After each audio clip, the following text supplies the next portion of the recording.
Okay.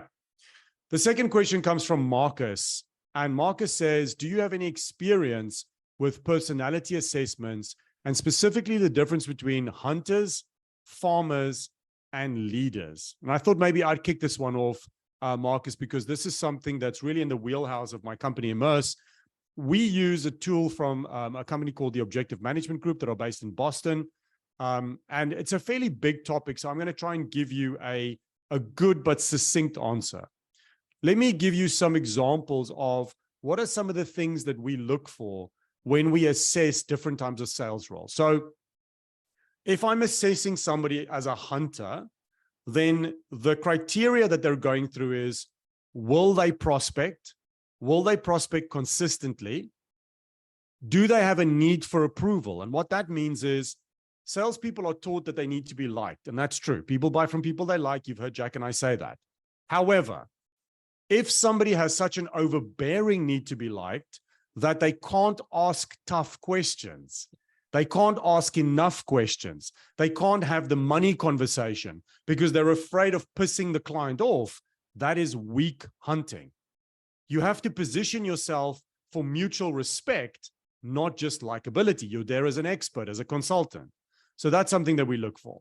We want to make sure that the hunter can schedule meetings. I know it sounds like a really simple thing, but if you're not blocking time for the hard stuff, for the prospecting, for the cold calling, or whatever the outreach is, the statistics will show that people will gravitate towards what's comfortable. So the hard things, that eating the frog, has got to be scheduled. You have to be able to recover from rejection. You're going to get a lot of rejection if you're a hunter, right? Somewhere between a 2% and a 10% hit rate is normally where real door openers are. So you're going to have to be able to bounce back pretty quick. You're going to have to be able to maintain a full pipeline. If you have perfectionist tendencies, we have to make sure that those perfectionist tendencies don't stop you from prospecting. Oh, well, if I can't do it perfectly, I'm not going to do it at all. That's not what hunting is about. Sometimes in hunting, done is better than perfect. You've got to be able to build rapport quickly, whether it's on a phone call, a Zoom call, or in person. You've got to be able to reach your target prospect. You need to be able to get referrals, use social tools, and leverage networking. Now, I know that's a mouthful, and I'm sure this video, my team will run it through some kind of a software that you'll have narration and you can take notes. But if you want me to send you that list, Marcus, I'll email it to you separately. But this is just a snapshot of the stuff that we look for in hunters. And as you can see, it's a pretty substantive list. Now, let me talk to you about account management. How is an account manager different from a hunter? Well, they have to have strong relationships. They have to be able to handle organizational politics, right? If you're account managing or farming an existing account of any kind of substantive size, there's multiple people involved in the buying process. And their own personal agenda is sometimes in conflict. And you have to navigate that if you're going to farm that account effectively. You're going to have to be able to develop champions within that organization, people that are championing you and your cause. You have to have a touch system. Jack and I will talk to you all day about touch systems and follow-ups. You have to be able to have access to decision makers. You have to know real budgets, not the one they tell you, the person who has the purse strings, the person who makes the decision unilaterally. What do they say they have to spend? You can't have an overbearing urgency to close business. What does that mean? It means that you've got to care more about the customer than you care about the transaction. You know, an account manager is in it for the long haul. You're in it for customer lifetime value, not for the next transaction. You have to focus on your current accounts rather than being distracted with shiny things on the outside. And finally, you have to be able to manage your time effectively, because account management can be incredibly time consuming. And then in the leader thing, I'm not going to go into that in any great detail because that's a very big topic. But what I'll tell you is this, starting with sales managers, forgetting about sales leaders for the moment.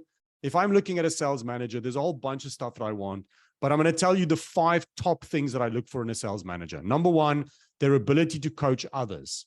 Number 2, ability to hold others accountable. Number 3, motivation. Number 4, recruit the team. Number 5, pipeline management of a team. Because Jack will tell you the HPAs for a sales manager grow the team in quantity and quality, not the number. So already just on that wasn't such a short answer in the end. You can see there is a vast difference between hunters, account managers, and sales managers. So I beg of you not to make one of the three mistakes, one of the three sins of sales management, and hire one person to do all of that. These are very different roles that should be done by experts in their field. Jack, any thoughts on that? Bravo. Standing ovation. Great content. And I will say that Marcus is loaded up with all kinds of stuff by Sure. virtue of your gift in answering that question. Now, I'm going to add something, and it's just going to be really short. And it's going to come off as if I'm not a fan of personality assessments, and that would be wrong. Okay. But here's the deal. There are many ways of interviewing and assessing whether a person's going to be a successful hunter or farmer, and whether they're going to be a successful sales manager, so to speak, right? The personality assessments are one tool only. Absolutely. And the reason that I'm making this caution is I see too many people make their decisions almost solely based upon these assessment tools. And from my perspective, I would tell you that I've gone to the opposite extreme and say, I use these tools more to tell me who's not a candidate to start the second tier of interviewing. Sweep all of the non-players off, use the assessment tool for that, and the people that are left, now I start to go deeper in terms of the interview process. And as you know, I've got, systems and processes for damn near everything. And so a minimum of 3 interviews of the candidate by the person to whom they're going to report, and 3 additional people ought to be interviewing that person. And might be the CEO of the company, could be an HR person, could be the head of operations. And so I'm getting feedback throughout the organization as to whether this person is a good fit. But all of that I would start to do after I've cleaned up the pool by virtue of the assessment. And again, what I find is the opposite. Hey, who came out highest score on the assessment? Let's give that guy an offer. And that's just a fail for me. As far as specific tools, I've not taken one that I haven't loved. I think they're all great, fascinating pieces. I just want people to understand that the hiring process is beyond the tool. Yeah, no, I absolutely agree. And I think that's a good bookend for that remark. Assessment tools, whatever you use, and there's a lot of good ones out there, Marcus. I look at them as a road sign. They're pointing you in a direction and saying, pay attention over here. But as Jack says, and we often talk about this when we talk about recruiting, if I had my choice, I would hire for attitude, not for skill, because I can teach you how to sell, but I need you to have the right mindset and the right beliefs, the grit, as we call it, right? And somebody gave me a definition of grit the other day, which I really loved. And he said, it's when passion and persistence meets.